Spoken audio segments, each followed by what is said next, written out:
Hey, welcome to the Overshare Pamphlet. My name is Rob, and I'm the host of this one-man show coming to you every Monday, 6 a.m. UK time. And this is a very special episode, I think. We're getting back into the movie reviews after a bit, and we are talking today about the critically acclaimed Hamnet, directed by Chloé Zhao, and that's one of the critical darlings also of this award season. It's shaping up to be like the award season just basically started just very recently, like actually last week I think it was, with the Critics' Choice Awards, and then I think we're having the Golden Globes tonight or something. Today's a Sunday, but basically this week is going to be Golden Globes week as well. So there's been a lot of movement, I guess, on the awards situation. So, and it seems that this movie also seems to be getting a lot of buzz, specifically for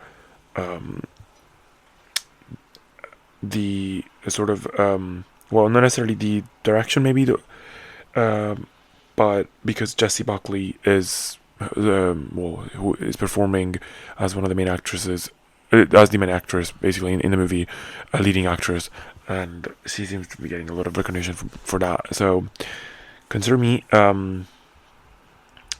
intrigued. I guess that's what I immediately thought, and I did see some of the trailers of this movie when I was in the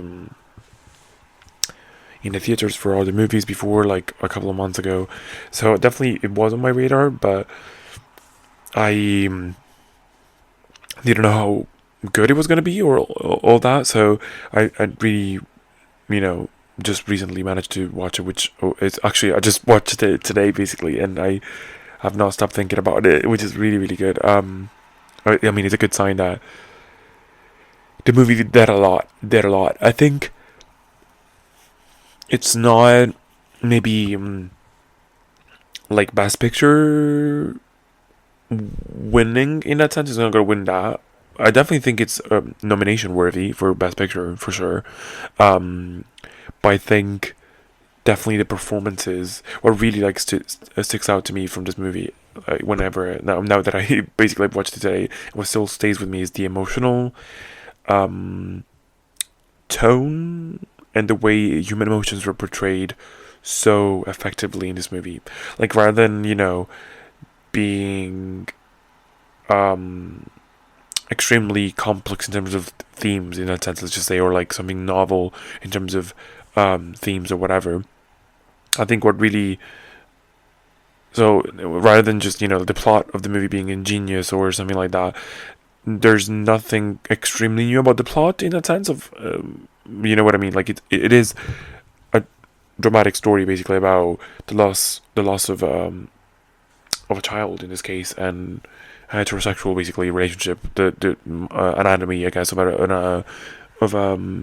heterosexual relationship, I guess. So there's nothing super new, I guess we could say, in terms of plot, but what really is novel, I think, and what really stands out the most, I think, from the movie is the emotional tone and the performances and the, I guess, the impact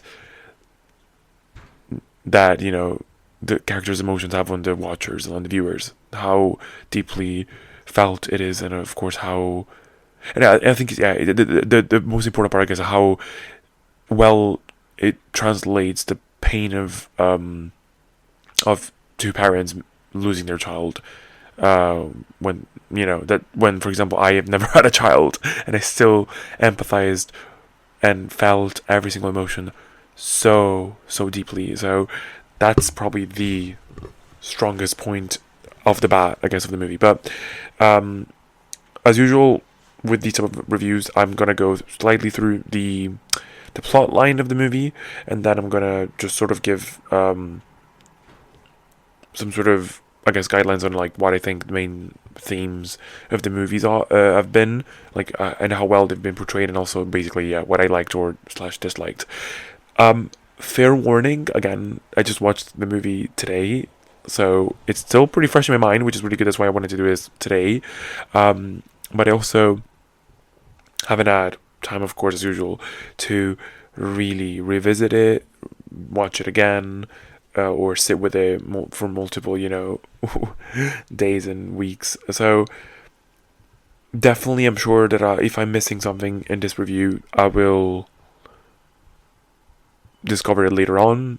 But feel free, of course, to just also in the comments, I guess, of the episode, to leave me some comments about whatever you guys think was the most interesting part about this movie, or what really was thought provoking for you, or like what really you guys liked and enjoyed the most, and maybe also what you didn't like, because there could be something. But as of right now, basically, I don't think I have any complaints about the movie. Just like a little, I guess, fair warning also on that. I don't think I'm gonna have much to complain about. But I guess we can start off with the plot. So and how this movie came about basically. So this movie is sort of like a biographical historical drama film, I guess. That's what I guess most people are calling it on the reviews, but also like a fictional historical but story basically. And it is directed, as I said, like Chloé Zhao, who already is a very critically acclaimed director. But it is based on a novel, a 2020 novel from the year 2020 by Maggie Farrell. Basically, that's this movie is an adaptation of that. It's not exactly a full like scene for scene remake, or like interpretation. It's more like exactly an interpretation of the book itself. Basically, there are some changes from what I've heard.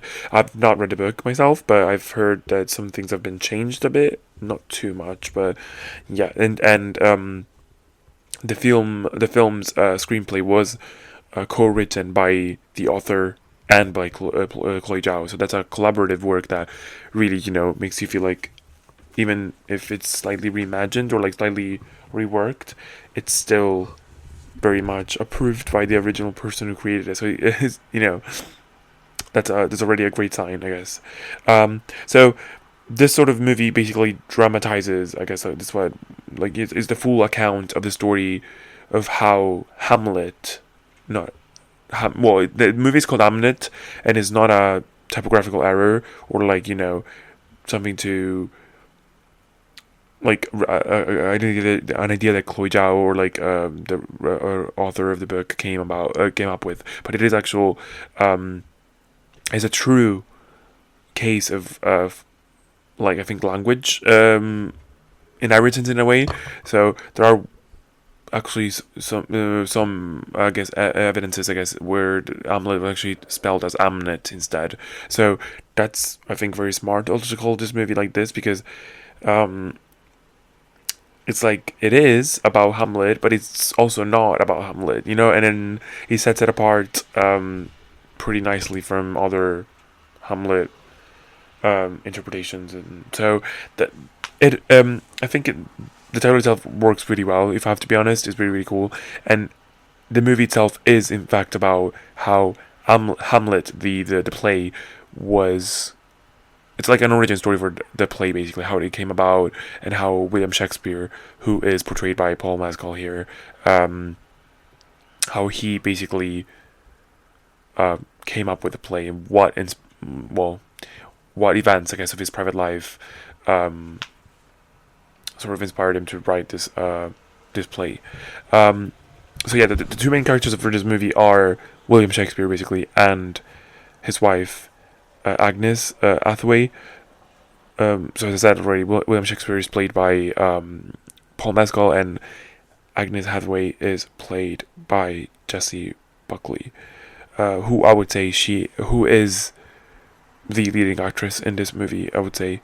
So yeah, you start off basically with being introduced to her specifically, to Agnes, and how, and it's a full account of how Agnes and William fell in love, and how they met, and all that stuff, and how they started a family, and how their family grew, and then eventually, of course, the emotional turning point is when illness, basically. I think it wasn't the plague, but it was another form of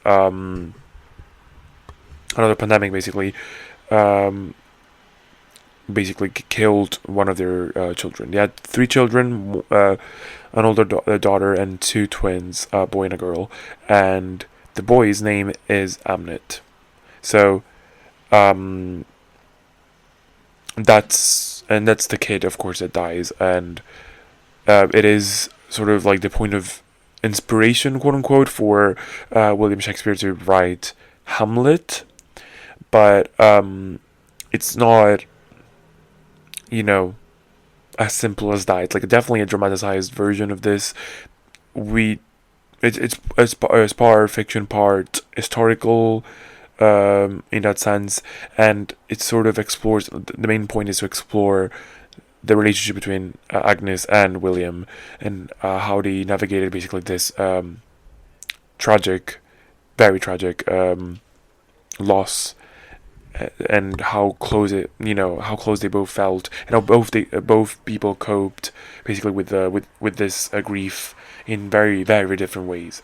The film does a great job, I think, also at establishing how different they are, the two main characters, Agnes and William.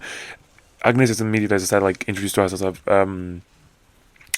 very grounded woman who is very much into herbal medicine and nature, and is very in touch with more of the rural part of the world, basically. And this is where also the Chloé Zhao directorial take, I guess, is coming through. I guess this is her signature. Like, I've read one of the reviews for this movie today as well. I think it was Little White Lies, the review, I think it was, and they described it perfectly. It's like pastoral, a pastoral basically view, or like the stylistic choice that she always has. Like, that's her signature directorial, I guess, signature. That's like, how would you want to call it? Yeah, but directorial taste, I guess. All of the Chloé Zhao movies that I've watched, at least, all have some sort of connection to nature, and there's always like some form of, like, nature always plays like a backdrop to all of her stories.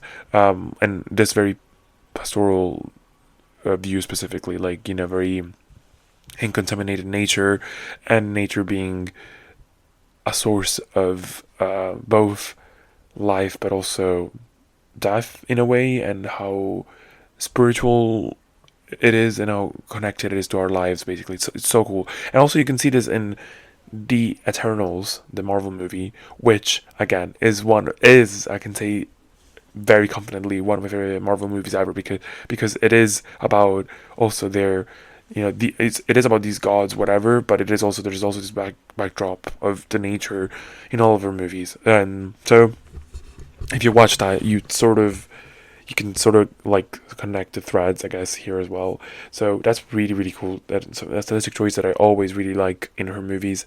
And also kudos to like the actual cinematographer, so well shot, and so many great choices, I guess, in the way it's shot. There are some types of, whenever for example, when Agnes was pregnant with the first child, she goes to have birth, like she wants specifically to go to have birth under this tree that we first see her in, basically.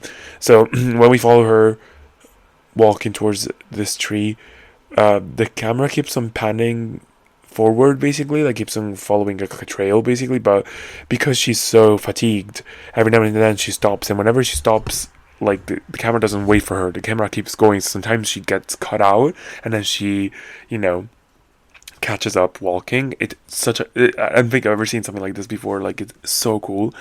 But then also, again, like they did a very good job at portraying 1500s England in that sense, with buildings and everything else, but also still giving a very unique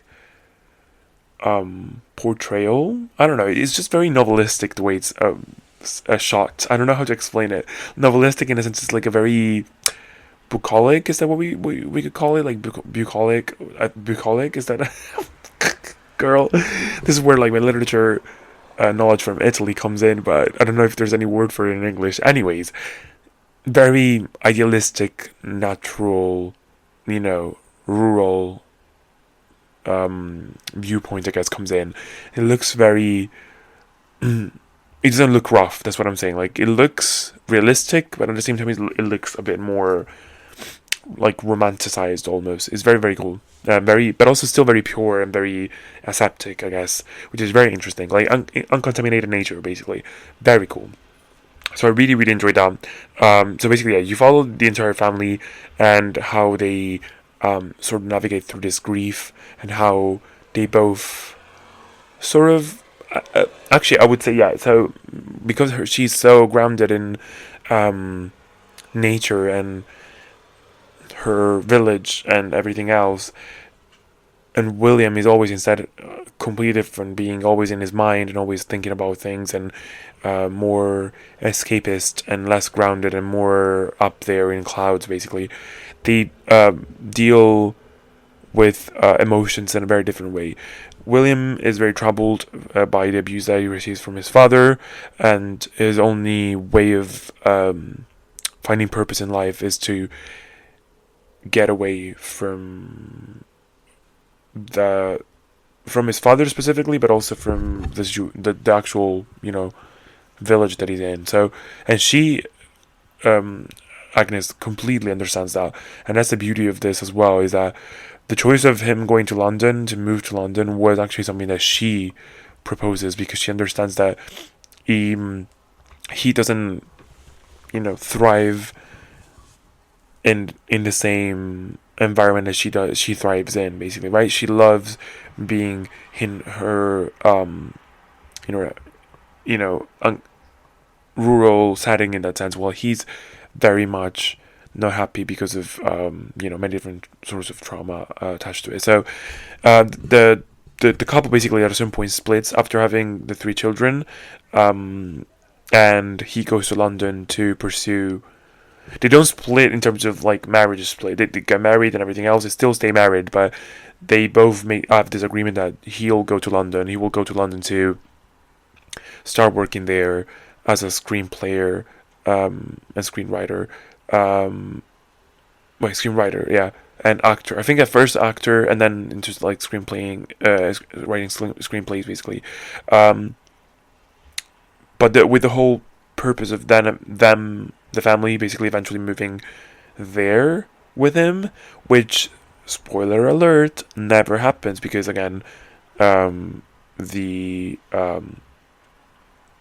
disease that like goes through the entire country basically ends up getting also to the children, and the twins specifically get sick. First, it's the female, the female twin, the girl, the female twin girl, the little girl gets infected first, because she was actually stillborn at first, and then she had a lot of she had very like fragile health, so she's the one who actually gets it, and for the longest time you think that she's gonna die because she's so fragile, and she's there's this incredible scene of Agnes, because she's so also into like herbal medicines and all that stuff. She's very knowledgeable about that. She tries to do everything in her power. She doesn't sleep. She keeps on trying different things to cure her daughter, and it's the desperation and the way she does it. Oh my god, what's great again? This movie made me cry so much. Like literally, the emotions that are portrayed here, and kudos again to the acting in general. Really, really sells this so much. I don't think I've ever seen so many compelling performances in the same movie as well, both by the 2 main characters, but also by the kid, the very young child who plays Hamnet as well. So good. So yeah, I mean, you literally like feel the emotions when they play this. But yeah, so Agnes tries her best to tries everything she can to find a remedy for this, which like almost to be very, I would say actually it is plague adjacent, because it is bubonic, and it is that for sure. I think it is one of the waves of the plague, basically, but crazy. And so right when she thinks that she has, well, when things settle, basically the twin who is instead who had promised to his dad when he left to London to go to London that he would protect his family. He thinks he believes to be responsible for the safety of all his family, and so he goes. Oh, so so sad. He goes to where his twin is, and there's this like very good callback to when we first are introduced to twins, that he tries to get very close to her so that when death comes for her, he will be picked instead because death is gonna mistake Hamnet for his sister, and he actually does end up getting basically the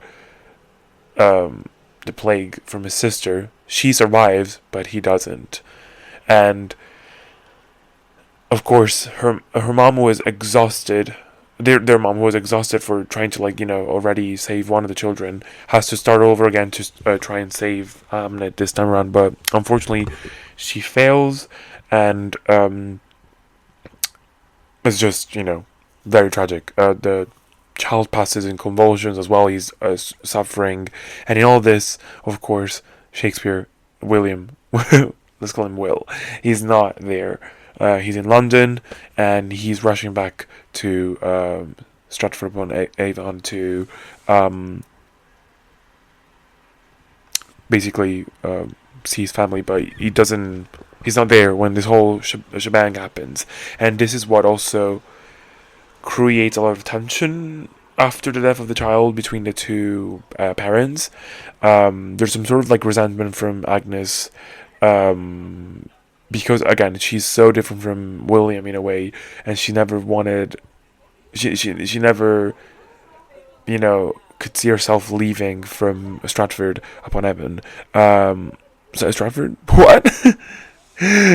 What the fuck? Oh my god. So she doesn't necessarily ever see herself leaving, but I think this doubles down, I guess, on that belief, because London basically separates them, right? And he it doesn't. She doesn't necessarily blame him for the distance, but she says that he doesn't know anything about what she's been through. He was busy doing other things and working, and rather than focusing on his family, and she sort of starts. I would say definitely she resents him eventually, basically, for this, and they do emotionally become a bit distant after this death, because he is incredibly, of course, apologetic, but at the same time, nothing that he can do can appease her at the moment. So, yeah, she grieves very emotionally, of course, in the moment, and still is haunted forever by this child. It's a constant thing that she thinks about every single time, but he does too, but in a different way. And this is where basically the Hamlet story comes in. He disappears for 3 months after that. Has many arguments with her, of course, but she never. It's established basically that she wouldn't move to London anymore because of the house where the kid died is still there. On Stratford-upon-Avon, and she doesn't want to move from there because she thinks it's not this is where the child will die basically, and she belongs there. Well, he goes to London basically and throws himself back into work, and that's how he basically tries to process it, and he basically ends up writing Hamlet to honor his son. Now, after these 3 months, the news comes out that he's set to debut Hamlet in at the Globe, and everyone receives a message a letter saying the play is gonna be about this and all of that. And she, of course, is so out of the loop that she thinks he's gonna write another comedy or whatever it is. But this lady, who's supposed to be her stepmom, basically, comes around and says, actually, it's not a comedy. You don't know anything about this, right? So she finds out he wrote a play about him and decides to just go and see what he's done. Now, in her her first impression, I guess, about this, without even knowing what it was about, was that he capitalized off of his child's death, basically, right? But to her surprise, and that's also an incredible ending to the movie. You basically follow a bit of the Hamlet performance on the Globe at the Globe with her in the audience, and she basically and he also stars in the play as the ghost of the king, and so basically she sort of understands through watching the play how much the death of the child also has affected him, how maybe they've sort of felt the same emotions but showed them in different ways, and of course remorseful he is, because ultimately the parallel that is drawn here is that he's like William is the ghost of the king, basically, right? And it's very funny because, like, technically the child is the one who's dead, but because William cannot move on also, and also, to be fair, Agnes cannot move on from the death of this kid, he's sticking around, stuck in a loop like a ghost, like someone who's died, like, hunting, the earth while his child is out and about living his life, right? So the parallels are incredible. I think it's just very, very smart, and it's portrayed so well also by Paul Mescal here. So, and basically the movie ends with both of them witnessing the end of the play together. Well, together, like, he's behind the scenes while she's in the crowd, and there's this, like, underlying assumption that they both have this sort of, like, catharsis from watching the play, and they finally are ready to let go of this immense grief that they've held for so many months and years. So yeah, it is technically a good ending, but it is such an emotional movie, and literally I think, like, if you cannot deal with any very sad movies, then maybe do not watch it, because it is actually quite visceral, I would say. But it is, I think, again, as I said, like, it's portrayed in such a good way that even if you haven't been through these sort of, if you're not a parent or whatever, you can still very deeply connect to the story so easily. And I think also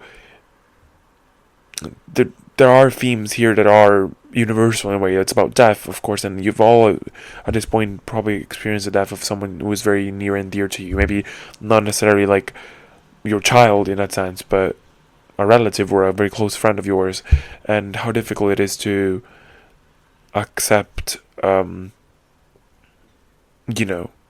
that person is no longer here and walking among us, and how difficult it also is to quote unquote move on and find new meaning in your life, and accepting also, I guess, the fact that you still have to live your life regardless, like you still have to try and move on without now having this person next to you anymore. So yeah. I literally cried so many times because there's multiple scenes in the movie also that are very emotional. I think one of the many earlier scenes that are very emotional are when we find out about Agnes witnessing her actual mom's death, and how she has to basically pretend like her stepmom is supposed to be her real mom or whatever. Very emotional. Her birth scenes are also very emotive, especially the second one where she's forced to instead give birth to twins inside the house, and then there's this whole like bad omen situation that's going on, and then she has the when Hamnet comes out, he's like, he's all good, he's very healthy, but when his sister when she gives birth to his sister, and and she's stillborn. It's such a devastating scene, done so well. Honestly, like, I didn't know that she had this game. Like, the actress specifically, had this game with like her. Most of, I mean, delivery, of course, of the lines is very important, and the crying and everything else. But I think it's like facial expressions and the look in her eyes and her gaze, basically, is just so well curated and so effective. I just cannot explain. Like, she's just so well cast in this role, and she's so good at portraying the role. So I hope she does win Best Actress, because I think this is the best acting I've seen on screen. Alongside, I guess, one battle after another. Like, the acting there was also really good, but in terms of like lead actress, this is it. I think for this year, this is like the performance. So yeah, I mean, I think you could have already guessed from my summary, I guess, of the movie what the main themes are. Of course, the grief and parenthood, and sort of the complexity, I guess, of adult relationships. Not well, it is mostly heterosexual relationship archetype and like anatomy in that sense, but it is also, I guess, sort of like just adult relationships, and how difficult sometimes life becomes, and how even the strongest bonds that start at first can get so easily eroded, I guess, by resentment and misunderstandings, and just also separation in general can be very, very tough to work through. But also at the same time, like, there is a positive aspect to it, which is basically that eventually they do come around, and they do sort of show each other's feelings. Basically, they do basically end up understanding each other's sides. I think what I really, really also enjoy is like this phrase that always comes to mind with, well, that's repeated a couple of times in the movie. It's like facing something with your open heart, right? Like, that's how usually Agnes faces any sort of situation in her life, except until when it gets to the loss of her child, and that's where she gets, I don't want to say clouded necessarily, but she gets definitely hung up on this whole situation and what she could have done differently, and if her husband was there, what could have happened differently, and all that stuff. So she, as soon as she then again reconnects to herself and understands that she has to view this whole situation with her open heart, with her, it's just like that's when the key changes again, and she is willing to see William's other's point of view, I guess. So yeah, I mean, I know, for example, in my life, I've witnessed something like this happen, and I can only imagine how like tough it must feel actually in real life as well, specifically to have a situation like this, and how difficult it is to keep it all together, especially a family, to still keep a family together, despite this immense grief on your shoulders that it's quite hard to like move on from.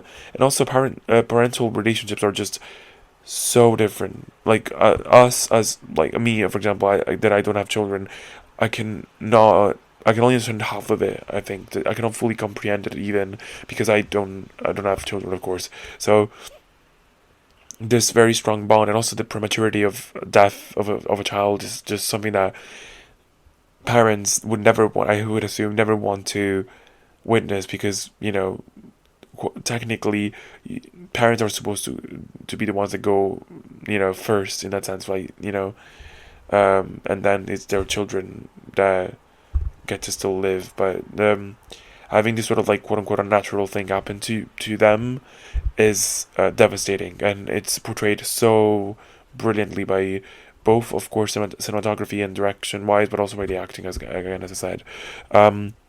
Yeah, I guess another theme that I really enjoyed as well was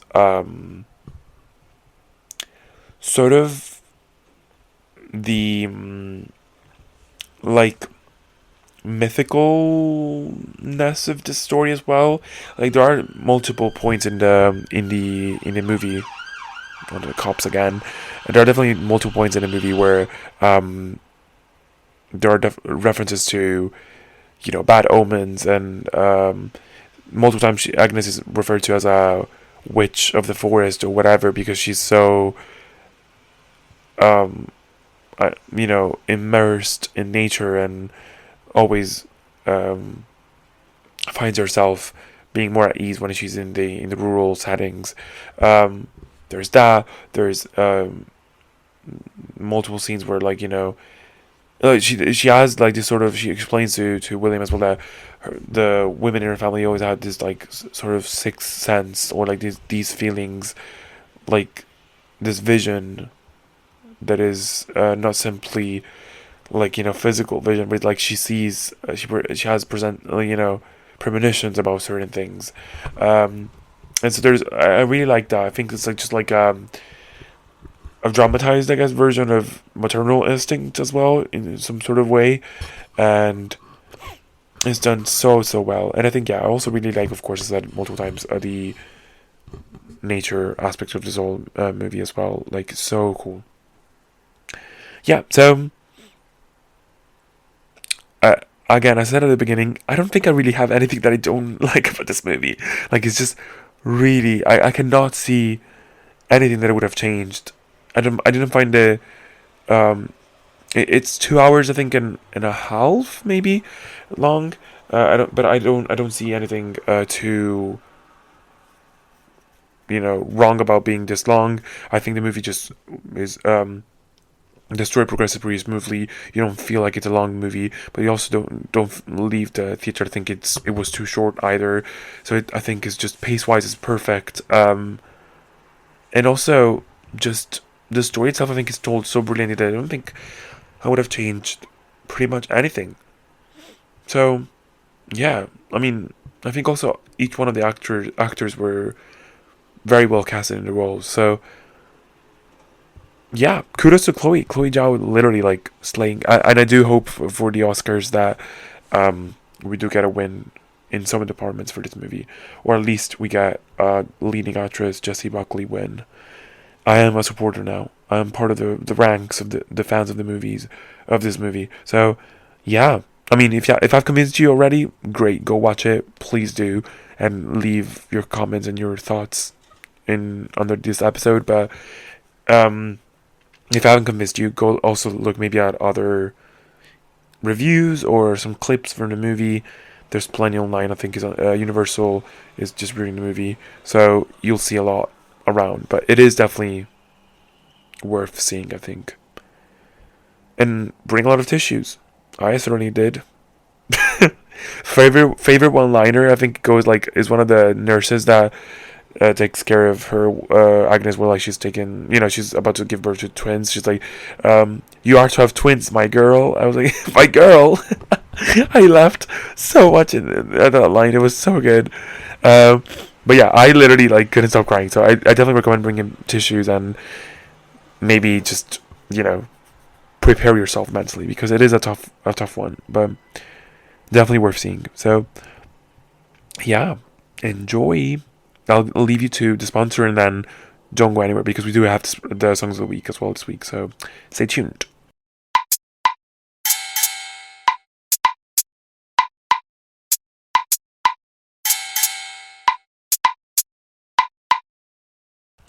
Right, quick word from our sponsor before we keep going. I know a lot of us have had those mornings where you are, just super hungover and you're just not okay, or sometimes you need an extra little help when it comes to like physical exercise. You feel extremely dehydrated after, you feel with zero energy, sometimes in brain fog.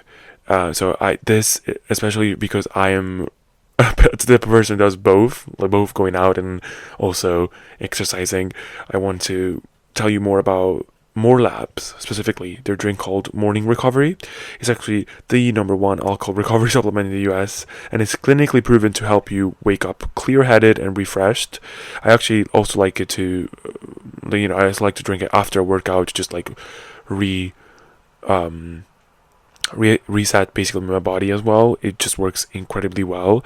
What I like about it's just it's just not simply like a hydration drink. It's designed to help your liver process toxins faster using an ingredient called DHM plus things like milk thistle, electrolytes, and B vitamins. All the stuff alcohol wipes out. In a clinical study, people felt up to 80% better compared to placebo, which is kind of wild, honestly, to think about it. They've sold over 20 million bottles. It has a 4.9 star rating and it's totally risk-free. There's a 30-day money-back guarantee if it's not for you as well, so you're more than happy, of course, to send it back in case you're not convinced. All you do is drink one while you're out or before bed or after workout, and it makes a huge difference the next morning. If you want to try, you just go to morelabs.com and use my code Overshare Pamphlet for 25% off. That's the best discount they offer. I do earn commission when you use the code, so it also directly supports the podcast. So again, it's morelabs.com and the promo code is Overshare Pamphlet. Thank you to our sponsor.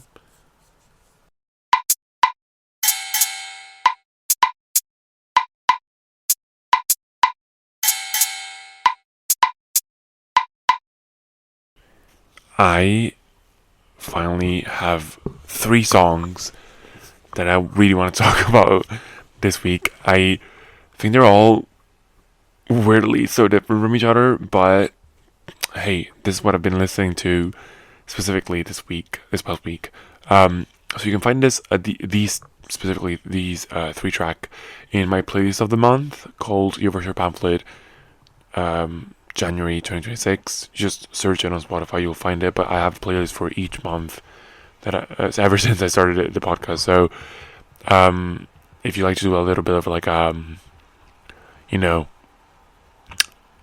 backtrack and go to the old playlists, feel free to do so. There are some form, I guess, of time capsules also for me, which is very fun to curate.